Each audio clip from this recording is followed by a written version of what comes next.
Welcome to the No BS Podcast, an unfiltered look into the global hospitality and short-term rental industry with a focus on founder stories, current events, and culture. I'm Mateo Bradford Vasquez. And I'm John Stokinger. And this is our podcast. We bring the right people to the table at the right time, giving you an inside take on the hospitality industry like no other podcast can. We appreciate your support. So let's make this official. Make sure to like, follow, and leave a review for the No BS Pod on your favorite podcast listening platforms. And don't forget to check out our YouTube channel as well. While you're there, please like, listen, and subscribe. And oh yeah, make sure to hit the notification button to stay up to date on all of the exciting things that No BS Productions has coming up. Good morning, Mateo. How are you? Good morning, John. I'm good, man. Warm.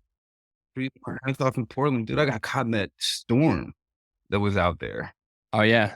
3 days with no power, chopping wood, living off a gas system and a wood stove, dude. I can't. I don't know if I could see you chopping wood, man. Oh, bro, I grew up in Oregon. Come on. Yeah, so we went through that cold chill and I went down to Florida to escape it for work. And it was literally 35 degrees in Florida. So I didn't really, it was 40 degrees warmer there than it was. Where was it 35 degrees in Florida? For one night, it was 35 degrees, man. It was cold. It was cold. It wasn't, I left Indiana, it was -4. So yeah. All right, but I'm home. It's there in that metric. Let's push forward. And we got episode 119, No BS Podcast. Great guest. Been on before, but in a different role, different environment. We're excited. We've known her for a long time. I've known her for maybe forever. Seems like it. So it's been a long time. Sounds reasonable. Dawn Yeskulsky, thank you so much. We're super stoked to have you on the podcast. Oh, I am thrilled to be here. This is fantastic. I love you guys. I've always supported what you've been doing. So it is all my pleasure to be able to be on here as me and not representing another company. So this is really exciting for me because I'm now Dawn and what I'm trying to do. So thank you. Yeah, this is the interview we wanted. This is the interview we wanted the first time. So, and I was disappointed. They loved having you on. Wanted to have you on in No BS fashion. So thanks for coming back. Let's do it. So we've known each other you were my first role, superior, when I stumbled in. So those that listen know that Mateo and I came into the space at the same time. We met in Gatlinburg, Tennessee at the first show I ever went to, and I was working with Ascent at the time. I had answered an ad on Indeed and stumbled into the vacation rental space and Ascent. And that's how we met. And so I've known, 8.5 years now, I think, 8 years or something like that. It's been 7.5. I don't know. It's been a long time. Yeah. It was early 17, late 16, early 17, somewhere in there. But you had been working with Ascent for a while, for quite a long time prior to that. And before that, you had started, I think your first role, if I remember correctly, and I'm not looking at, normally I'm on LinkedIn and I'm looking at timelines, but I'm not today because I remember. RNS in Florida. Let's talk about how you came into this space. Even before RNS, the reason I got into property management was completely by accident. I don't think anybody ends up in vacation rentals intentionally, but I had just graduated college and I needed a job after college. And I was an IT person. So I was doing server workstation setups. And back then in the mid 90s, there weren't a lot of women doing what I was doing. And I needed a job. And so I thought, okay, let me find my IT job. And in the course of that, it was much more difficult than I had anticipated. And the apartment complex that I was living at that time said, hey, listen, we need somebody to come in to do all of our IT kind of stuff. Would you be willing to help us on a part-time basis? And I said, yeah, of course. That started that. Next thing I know, I'm actually working for them in reservations. They had a long-term division and they had a short-term division. Then I'm working at the corporate office. And then now I'm in vacation rentals and I'm helping manage 200 properties. And it was in the blink of an eye. And I was like, how did I get here? This is not what I intended on doing. This is not what I went to school to do. But you know what? It's helping pay the bills now. So I did that for, gosh, I think almost 2 years. And my ex-husband at that time, he was transferred. So we had to move for his new job. And back in the day, there was no Indeed, there was no Monster, there wasn't. So Right. you went through headhunters. That's what you did. You faxed your resume to a headhunter, and then they looked and found opportunities for you. So I did that, not thinking that the two would ever align. I'm like, this is what I went to school for. But the last 2 years I've been working in property management. Yeah, there's no connection here. The headhunter did call me and she said, I hear, so you're moving to Bradenton, Florida. I said, yes. She said, there is a software company in Bradenton that is a property management software company and they're looking for someone. And I was like, what? Are you serious? This sounds like too good to be true. So, make a long story short, I went, I interviewed, and I was with RNS for 14 years. You were with RNS 14 years on the sales side of things, right? I mean, doing things, or did you start off on sales, or did you where did you No, start? I started off back office, doing support, doing answering phones, doing support tickets, that kind of thing. And then about 2 years into that, Bob Ackerman pulled me kicking and screaming and said, "You're gonna sell." And I said, "I don't sell. That's not me. I'm behind the phone. That's not me." And he said, "Nope, you are going to sell." And he started making me go on demos with him. This is when you actually went on site and did a demo and you hauled your big old tower and set up a monitor. I love This this. is I am so dating myself right now. Hey, I can date myself too. If I remember like Xbox days, like late 90s when you'd go early 2000s, you'd go bring your whole Xbox and monitor to someone else's house. So you can go Mhm. ahead and connect the two together and you can play Halo. I don't know. I'm I'll there. Yeah, date you you. are I'll dating date you yourself a even little bit. more. How about those actual? I know those towers that you had to bring. Like I Mhm. remember in our era, you talk about the '90s computers, right? Yeah. These and all those other. Yep. Yeah. It's super interesting. That's where you started. So in your journey, did this feel like home? Like you transferred to sales, but you have an IT mindset. You understand technology. Looking at the state of what it was at that time, 14 years is a long time. That's a lot of experience, right? It it didn't feel like home initially. Back in those days, I was going up against the guys from FRS and Property Plus, and they were all men that I was selling against. Right. And it wasn't the warmest welcome, I'll tell you that Right. right now. Here I am, 5'2", blonde, in my early 20s, and they were like, "Who is this? Nobody's gonna take you seriously. Come on now." So I had to prove my chops, for lack of a better word, with those guys. And many times I was like, this is not me. This is not me. But Bob Ackerman kept me going and said, no, you don't understand. You're going to be really great at this. So I kept plugging away at it. And I, when I joined RNS, they had approximately 40 customers.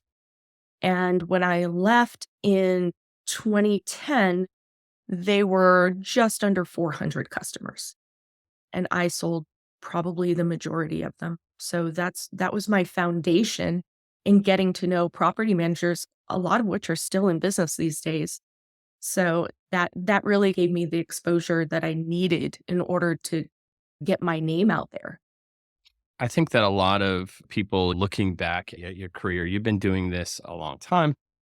And if you look back, you're 14 years at RNS, 10 years at Ascent, X amount of years here, X amount of years there. You've had a career's worth already in the vacation rental space and then some. And I know it's hard when for yourself to say, call yourself a pioneer, right? It's not really something that someone does. But if I were to look back, look at your career as a woman in the late 90s, early 2000s that's going indoors, sitting, doing sales calls with Bob, then solo, and Mhm. like You're a pioneer in the vacation rental sales space. Do you know that? Does that register in your mind? Is that something you're like, "Oh, I'm a pioneer," or is that hard to say?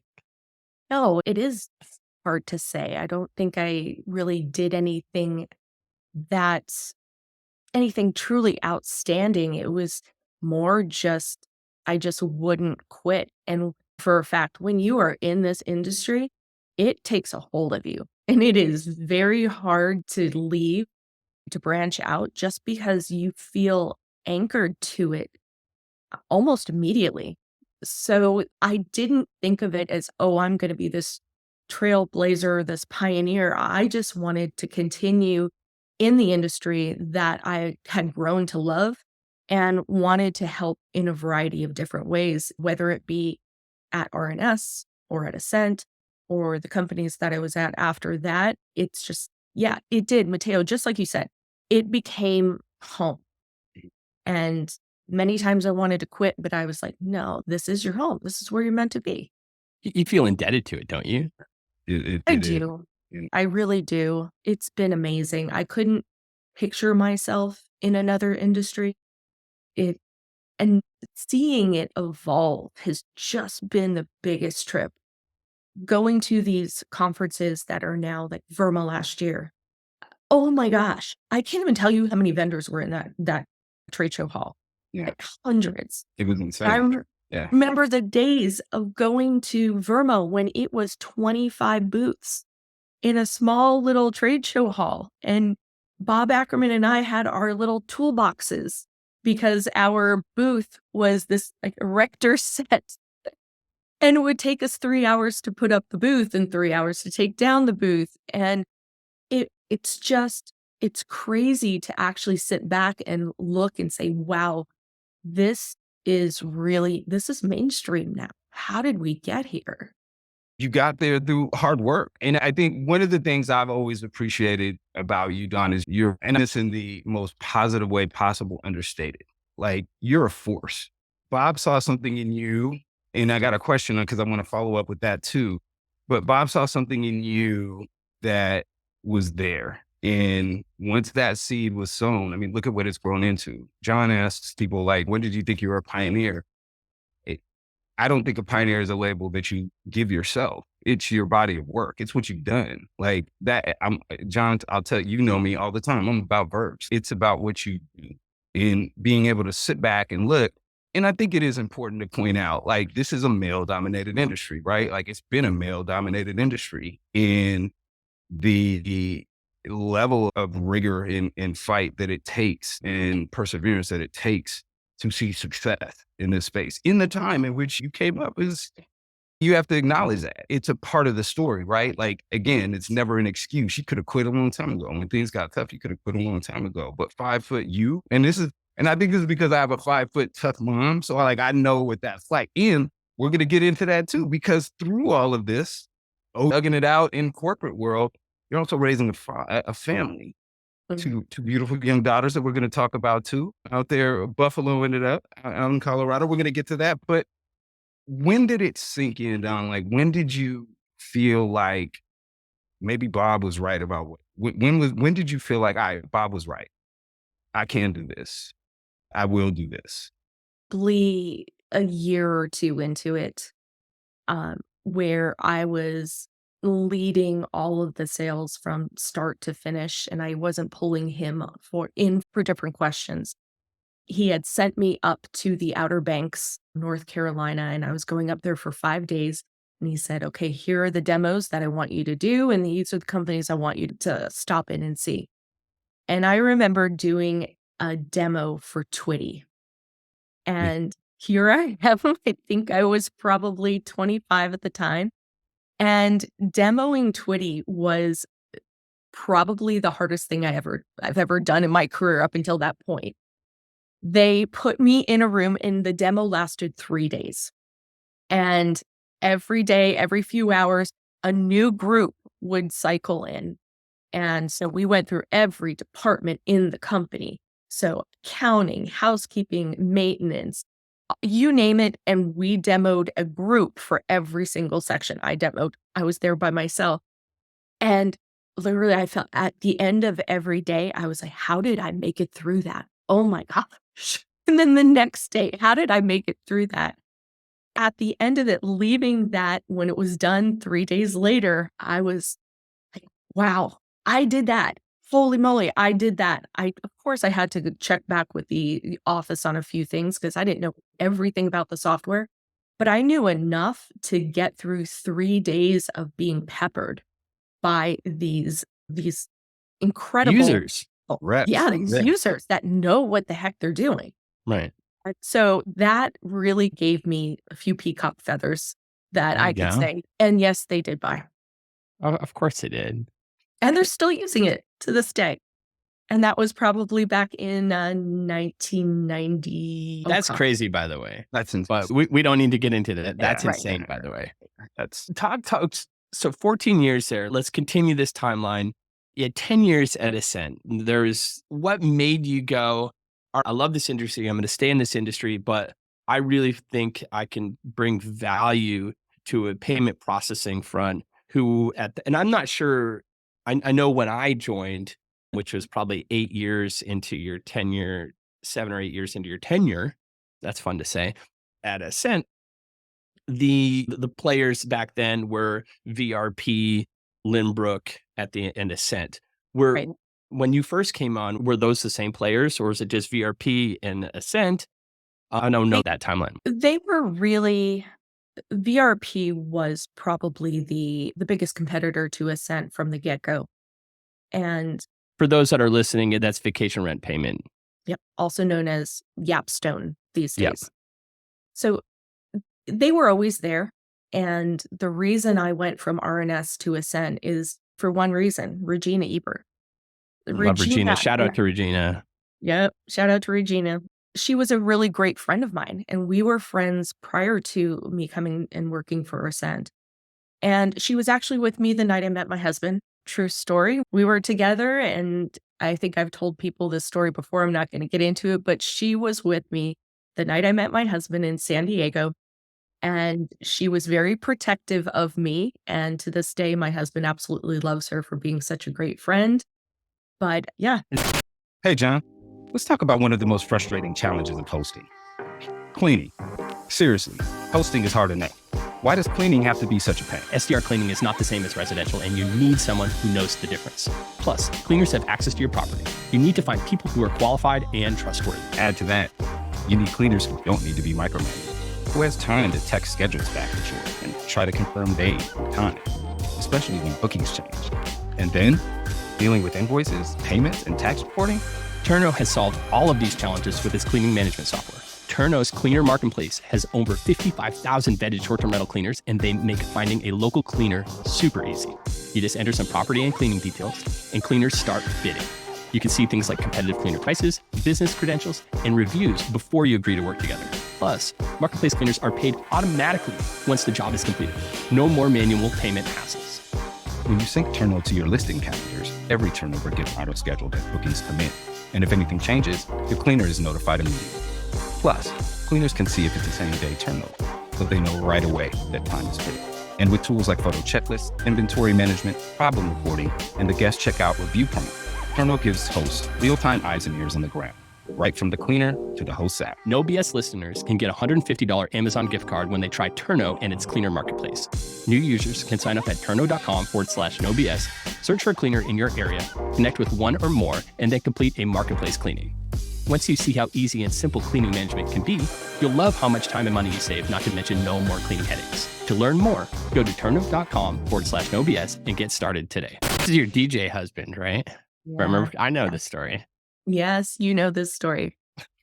So she was the one that said, listen, I need to expand Ascent, and I need somebody to come in that will expand our footprint, getting more merchant accounts with the PMS companies that we're working with. And I think at that time, First Resort was the biggest PMS that Ascent was working with. Okay. And then right at that same time, there was RNS, which I had already been referring customers from RNS to Ascent. There was Property Plus. There was VRM. So she said, I need somebody, I can't do it all. So I need somebody to come in and take over the sales side of the business. And it was just an opportunity at that time after being with RNS for 14 years to do something different. RNS is a family-owned business, and I was not family. And so I had to recognize that at a certain point that I was gonna I was as far up the ladder as I probably would have gotten. So Regina offered me a whole new way of looking at vacation rentals. I knew something, knew a little bit about payment processing, but I had no clue. And John, you can talk to this. Payment processing is like a different world. It's definitely hard coming in and learning it, like all the pieces to it. Once you get it, and I could still talk to it and be relatively smart on it and have decent conversations today, but it's ever changing. Mhm. It's always evolving, and yeah, it's and it's as far as sales go, it's next to PMS sales. It is one of the hardest like sales cycles because it's full like audit of your company. Today, it's a little different with some of these PayFacs. It's a little bit easier for certain services for that type of for payment processing and to onboard and stuff like that. But back in the day, it was rigorous. And like it's a hell of a sale. And I learned a lot in my one however many I was there, like 18 months at Ascent. I learned so much, or maybe 2 years. I don't know. Regardless, that was, Yeah, it and was you were there 10 like years. 10 years. Yep. And then at the end of those 10 years, there were some changes within the structure of the company. We had new folks coming on board, and I had the opportunity at that point in time, along with Regina, to take a step back and to really do other things. So at that time, I had sold my portion to the current CEO, and I then had an opportunity to move over to Track. Ryan Bailey and I were on the board of the OPMA, the On-Site Property Managers Association at that time, and we were at a planning meeting, and he and I just started talking, and he said, "Have you thought about coming and working for us?" And it was not in violation of any of non-competes that I had because it was We know the outside true of my reason why you property. came. What You was that? followed me there. I followed you there. Yeah, you got it. You got it.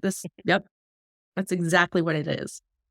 So John left a few months before I did and went to Track. And so I called him up one day and I said, "Guess who's going to be working again together?" It's funny. That's funny. I want to make sure that we get to your current timeline. And so a couple years, I mean, how long were you at Track? About 2 years. Okay, 2 years at Track. I do want to talk, and you were one of the only that go from Track straight to Inhabit. I think it's because you're a California girl, which allowed that to happen because of the non-compete, and it works out in California. It throws that out the window. Right. Um, Deep John. I'm pretty deep. I'm a deep dude. You spent a little bit of time at Inhabit. Tell us what you could tell us about that. And then let's talk about why you leaving Inhabit and starting, Yes VR. So Inhabit, both Track and Inhabit gave me alternative perspectives as to different ways that the industry is served. So RNS, legacy property management software company, a lot of the features that are in that were then developed were really, I would go out and say, if we build it, will you buy it? And coming back and saying, okay, we need to build this. Mhm. Yeah. Now, going through a set and then coming back into the software world, it really wasn't like that anymore. And it had evolved considerably. So I was able to get back into it and really get an understanding as to how all of these other software companies were optimizing their software, what the new features were, what their ideal clients were. And I saw that at Track. And then going to Inhabit, that was even more eye-opening because it wasn't just only one PMS like Track. Now it was 3 digital marketing companies, payments, insurance, and 5 PMSs. And I spent my first year at Inhabit, I was over the 3 digital marketing companies, Blue Tent, BizCore, and Q4 Launch. And prior to that, I didn't have any digital marketing experience. I'd worked with those companies from integration standpoints, but what they truly did from the web, the booking engines, and all the digital marketing services that they provided, pay-per-click and SEO and cart abandonment and all these other things, I was like, wow, I didn't know much about them. So I had to learn. And so that was really interesting. And I loved doing that because I was learning as much as I was helping. And then about a year after that, I was promoted to the head of revenue and growth for the whole vacation brand division. So that was digital marketing, PMS, revenue management, so forth. And that I was over sales, client success, and partnerships for all of those brands. And I'll tell you, that was an extremely eye-opening position. It was it challenged me probably the most out of any role I've ever had. It taught me a lot. It really did, about how to look at these companies from a much larger perspective, and not just what it's like to work in the company, but how this ecosystem of companies really is attempted to work together to provide end-to-end solutions. Was it perfect? No. But if you really looked at what Inhabit offered, there's nothing like it out there. They have essentially a one-stop shop. Yeah. And that is what we were trying to really build over there, is the ability to say, there isn't anything else like this.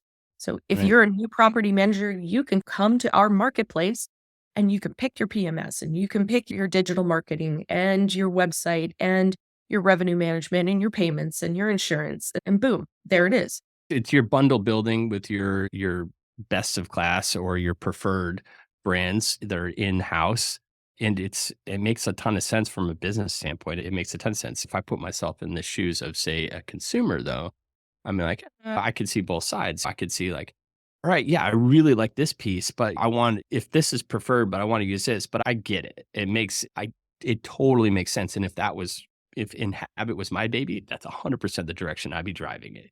And Track's trying and doing this at TravelNet Solutions is trying to do the same, and Guesty is trying to do the same, and Hostaway, like they're all trying to bring all these different pieces in, following suit from how Inhabit led the way. Mhm. They didn't build it from scratch. It was through acquisition, but it's still, and that's the hard part about it. And I look at your position and everyone's position is that you acquired all these different pieces. And Mhm. now hey, we have best of class. We got 4 PMSs. We got 2 insurance products. We got 3 of these. We got 2 of these.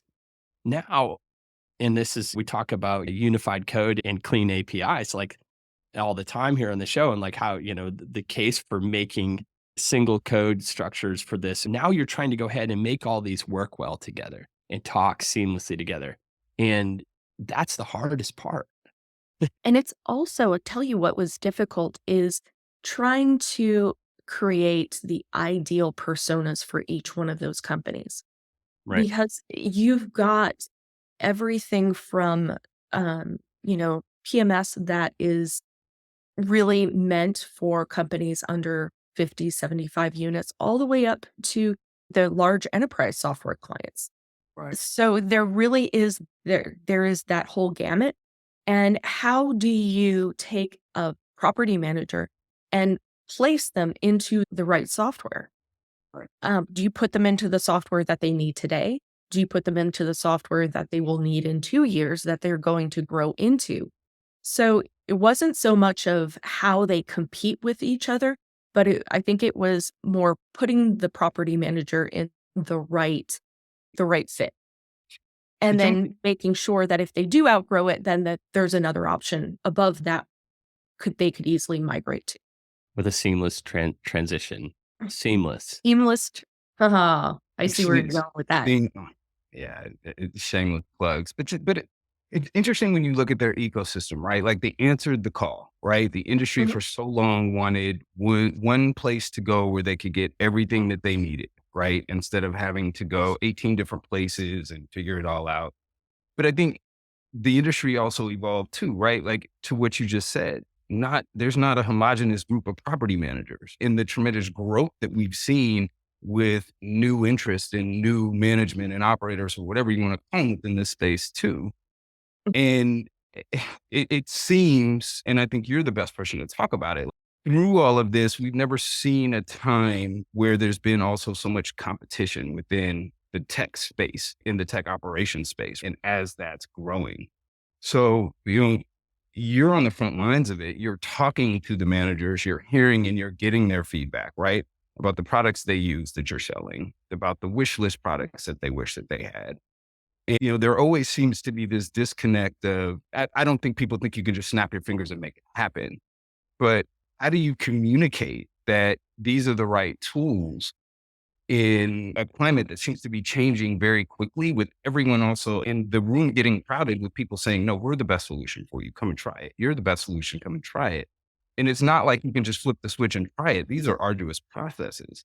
Like these are in Correct. depth into your business. You Absolutely. have to get intimate to Yep. understand the right fit for their business from a technology standpoint. How did you find success in that? Because to me, that's number one. What I see John do a lot is relationship driven and trust. It is. And I'm lucky that through the course of my time in this industry, I've been able to build those long-standing relationships. And I have customers that I consider them friends. I really don't even consider them customers. They have trusted me to bring them with me along my journey. I have people to this day that I had sold RNS to that were my clients at Ascent that are now with one of the companies that I was previously at. So they've have that trust in me that I'm not going to steer them in the wrong direction intentionally just because it's where I'm at that point in time. That I'll be honest with them and say, listen, this might not be the best fit for you, or hey, listen, you're good where you're at right now. The grass is not always greener. And I think being honest with a lot of those customers, they they said, okay, she really does have her back. And this led Absolutely to right. It's relationships. It is relationships. And everything. that allowed me when I left Inhabit, I wanted to get back out there and reconnect with the property managers. I had been behind a wall, a bubble for the last 4 years where I was only seeing things from the perspective of the brands or the companies that I work for. And I said I wanted to get outside of that. So I went to Verma. The very first time I went to Verma without being associated with the company, and it felt weird as hell, I'll tell you that. It was bizarre walking into that trade show hall and not Mhm. having a booth to call home, not having that anchor point. And I said, "Okay, Dawn, here you go, sink or swim. What are you gonna do?" And I made it a point to speak to as many property managers as I could. And I asked them very simple questions. I said, I'm doing a research project essentially. I said, I need you to tell me what you love about your PMS and what you don't love about it. And don't overthink it. Just tell me what comes to mind. And I was expecting things about, oh, this part of it, the revenue management doesn't do this, or it doesn't handle this way. And I got some of that, but the majority of it was, which blew my mind. It does, but it doesn't. Everybody said the software does what it needs to do. Most of it. Could it use a little something here and there? Yes. Do I have a wish list? Yes. But the onboarding and the ongoing support are lacking considerably. And I would have been, yeah, I get that if it was just a few people saying this, but It's it everybody. was recurring theme. Like I must have talked to 75 different companies, and one of those or both of those were probably in every single conversation. And it was not me asking about it. It was them saying this. So I Well, so was this case study that you did, this impromptu case study, I can't remember, had you already started Yes to VR Advisors, or was this impromptu case study like what led you go, yeah, all right, we have to do this. I have to do this. No, I had Yes to VR before this. I actually That's what I started thought. Yes to VR in between me working for Track and Inhabit. And then when I took the position at Inhabit, I could no longer do that just because I couldn't have a Yeah. full-time job and also do consulting and conflict of interest and all of that. So when I left Inhabit, I just said, I don't want to jump back in to another role where I didn't have the control that I wanted to have. And I wasn't making the connections with the property managers that I lost, essentially. So I said, I'm going to revise this, and it's either sink or swim if it works, but I'm going to go down kicking or screaming because I think I've got enough acquired knowledge to provide insights to property managers and to other vendors in the industry that I could potentially create my next role out of this. And so that was why I revamped Yes to VR, and I was lucky enough to get some clients right off the bat that wanted me to come in and do some work for them. So I had that behind me, and yeah, the whole PMS pros stemmed from those conversations, John, that around what property managers need as far as onboarding assistance and support. So So when this goes we're live, good. this will be you on the 25th of January, you had a press release talking about PMS pros.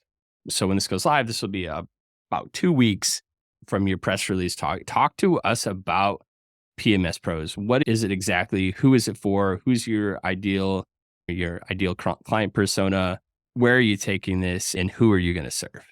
PMS pros is a direct result of those conversations that I've had with property managers. There's so much in our industry to pick from as far as technology companies and services. However, there was no company that was providing property managers solutions to help with onboarding, support, consulting. And it was an aha moment. I said, how can I fill this void? How can, I knew I couldn't do it alone because PMS is so specific. You have to know a PMS. They all operate differently. So it's not a one size fit all. So how could I gather talent from our industry that knows a PMS well enough to be able to go sit with a property manager and say, hey, listen, I don't think this is set up correctly. You might want to look at adding this or using this portion of the software, or there might be some redundancy in what you're doing here, and sit down and act truly as a guide or a consultant for them. Right. And my biggest fear in launching this was that it was going to be perceived as I was trying to step into the onboarding process or replace the onboarding teams at the PMSs. And that is absolutely not what this is intended for. Each PMS has an onboarding process, and that process is created to teach their clients how to best utilize the software. And they know their software, so they're the best ones to dictate what that process is. PMS Pros is meant to go to the property manager and act as their project manager, essentially, on their side. So the property manager is hiring temporary help to come in on their side and work with them and their team alongside of the PMS onboarding team to really be that additional layer of help, or to take what is required by the onboarding team and translate that and apply it to how the property management team is going to do that in their office. So if there's a deadline coming up and according to your onboarding team, your owners, your units, your rates need to be in for this call that they're going to have, all right, how are we going to actually get that done? And the PMS Pro is the one that says, okay, this is how we're going to do it. And this is the date that we're going to do it. And takes that pressure away from the people that actually need to run the company. The biggest win for me looking at this is that you have an onboarding team and you have the property manager team. The onboarding team has their best cases like, hey, this is how the majority of our users do this. All right. But they don't necessarily know or have the relationship with the property manager that, say, even the sales team has. A proper onboarding experience and relationship, it should have a solid kickoff between sales and onboarding team as for the software side of things. But still, the onboarding team doesn't have the relationship with the property manager that potentially they should. They don't necessarily know their business. So when you bring in a PMS Pro who is acting as a project manager, who knows the best interests for the PMC better than anybody else, and they can fight for that PMC in a way. And I'm X onboarding team from X property management software, and I'm saying, this is how we do it. This is the best way to do it. And the property manager, no, that's not how the business is run here. I think that it's best to do it this way, because if we architect it this way, we're going to check these boxes off that are really important to us. And potentially the PMC might not speak up and say these things. And so you're nipping things in the bud early, potential problems in there. So it's that project manager is super, super important. I love this idea. Anyone has ever gone through a bad onboarding or even an onboarding to begin with, or a migration from one PMS to another, I've had people tell me they'd rather stick hot pokers in their eyes than do it again. And not to say that adding a PMS Pro is going to make everything sunshine and rainbows, but it is meant for those companies that do not have the internal staff or the bandwidth to be able to give it the full attention that it deserves. And I don't want to seem like I am disparaging any of the PMS onboarding teams. Those folks work their butts off. Oh, yeah. And They're under yes, resourced, right? And so you have a yes, small group of people that are carrying a ridiculous workload, right? Like at the end of the day, that's what takes so much time. And a they lot of have times these are they have to have a junior people. process. And actually, that's my question. I'm like, that we're talking about one side of the coin. Are you looking at helping the other side of the coin too? Are you in your scope of services looking to help PMSs actually improve the process from their side as well? Because there can be improvements on that side, right? Like it's not going to say static. They have to get better at it with technology as they grow their company. There's a strategy, right, to be able to do that better. Is that something you do or can do? We would love to do that. And during my time at my different companies, I've been able to sit down and work with those heads of onboarding and to talk about, okay, what would a truly white glove onboarding look like? And what do you add to what the standard format is to deliver that white glove assistance? Right. And they're all like, yes, we would love to do this. It is just not the sheer volume of the amount of customers we have to have go live in a week, in a month, doesn't allow us to go that extra step, even though they want to. And they would love for their customers to have a wonderful experience and they're handheld and they feel that when they go live that they've got a great knowledge of the software, but it's not feasible. And you have to standardize in order to be able to go through that sheer volume of clients you need to train.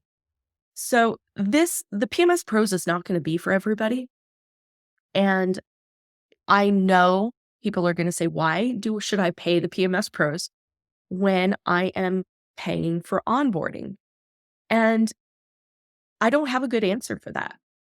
My answer is, it is just another layer of service. If you need that additional layer of service, we are there to be that conduit or that advocate that helps you get through that time of getting your business transitioned from one PMS to another. And it can look very different from one company to another. One company might need help 30 days before switching over all the way through to go live. And some companies might not just need very short-term help in very specific areas of the software. So we're able to step in and customize the type of help that we can provide depending on the individual needs of that property manager. Not the easy sell though. No, because it's their time, it's their energy, and it's ridding themselves of the headache. You can avoid this complicated structure and it makes sense. That's valuable, right? Like to property managers who are busy, property managers who are already dreading this process. Or understaffed. Right. Or bogging your staff down. Like you or your staff, it's freeing up time. It's letting them work on other things. It's actually getting this done in a sensible way that it'd be like, hey, if I can avoid this headache, what does that cost you? Like at the end of the day, there's value in it, right? There's a business value in that and it's tangible. So I think it's What we used to hear, John, you can attest to this, is everybody said, I can't do this during my busy season. I have to do this during my off season because I don't have the staff, I don't have the bandwidth. So PMS companies, when you look at their onboarding, you have that bell curve because Yeah. you are trying to work with the staffing resources of the property manager and when their staff can actually dedicate time. So it's during their off season. So hopefully this will help to normalize that flow. So when you have a pro, it doesn't mean you have to do this only in your off season. A lot of what we're doing at Direct is trying to go ahead and make the onboarding as seamless of a transition as possible. It's a huge priority for what we're doing. And how do you go ahead and make it so a company can onboard in their busy season? And which is interesting now because most property managers are seeing less with shoulder seasons and everything are seeing less and less of an off season. With booking windows changing and everything, that truly they're busy year round, the majority of location, unless you're up in New England or someplace very seasonal, it's different than it used to be even say 3 or 4 years ago. That doesn't mean that PMS pros wouldn't be something that would help a company like Direct who is focusing on onboarding as a priority and making that and bringing that time down and making it, because there's still so much that needs that project manager's standpoint is where the win is. I love this. I think it's where you're going is there's a huge runway for you. There's going to be so much changes that are already happening with more acquisitions and more people just getting tired of a stale solution or the same old in their software. Depending on the length of term they signed, everyone's looking. No one's necessarily pulling the trigger right now. It's a difficult year as far as sales because of the macro environment outside of it, but everyone's kicking tires and being able to come in as a solution and say, hey, you know what? We're going to be able to make this transition easier for you. If you're really thinking about pulling the trigger, hey, let's work together. The way that I'm comparing this to other industries is think about Salesforce. So Salesforce, huge, large, utilized by millions and millions of people and companies on a yearly basis. Salesforce, you buy your license for Salesforce from Salesforce. Most of the time, it's not Salesforce that onboards you. Yeah. How many consulting companies or training companies out there are the ones that actually implement and train you and customize Salesforce for you? Right. That is the kind of analogy that I use to explain this to other people in our industry that think the concept is, oh my gosh, you're taking this away from the PMS. No, we're not. We're just acting as another option, another layer for you to get the best out of your software. And hopefully what this will do is lessen the load on the PMS companies for their onboarding teams and their support teams so they can then focus on developing the software and building new features and doing what really drives the evolution of their software. Who are you currently working with right now? What softwares? Our PMS pros have experience with Streamline, Cyrus, Track, and Guesty. Okay. And we are currently interviewing other pros that extend outside of those PMSs at the moment. And if people want to go ahead and utilize your services, how's the best way to go ahead and do that? Well, go to thepmspros.com. We're in the process of building a new website. Just bear with us by the time that this goes live. Hopefully everything will be nice and pretty up there. My contact information is up there. My email is dawn at thepmspros or through my consulting website, which is yes2vr.com. And we can do an interview with one of our pros and the PMS company. And you can say, hey, listen, we've had the software for 3 years. We don't know if we're getting the most out of it. We don't know if we're utilizing the housekeeping functionality to its best ability. Or can you help us? Can you do a refresher training on end of month reconciliation with our new bookkeeper? We're Right. able to not just help with the onboarding, but the ongoing optimization and consulting that goes along with it. I love Love that. it. What do you want to leave our audience with before we get out of here? Thank you.